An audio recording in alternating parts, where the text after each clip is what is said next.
আমাদের ঐতিহ্যশালী বহরমপুর শহর, যে শহর যে জেলা এক সময় বাংলা, বিহার, উড়িষ্যার রাজধানী ছিল, যে শহরে সাংস্কৃতিক চেতনা সম্পন্ন মানুষের বসবাস, শহর সম্প্রীতির শহর, বিশ্ববিদ্যালয় গড়ে দিয়েছে, অনুমোদন দিয়েছে রাজ্য বিধানসভায় বিল করে মুখ্যমন্ত্রী, মেডিকেল কলেজ দিয়েছে মুখ্যমন্ত্রী।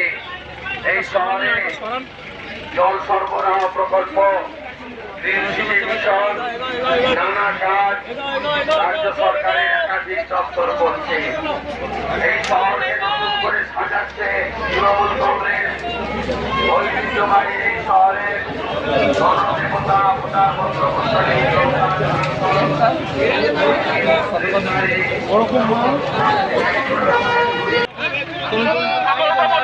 নির্বাচনে আমাদের লোকসভা কেন্দ্রের প্রার্থী বাংলাদেশী অপূর্ব সরকারের সমর্থনে আমাদের পশ্চিমবঙ্গের জনপ্রিয় নেতা এবং তৃণমূল গভর্নমেন্টের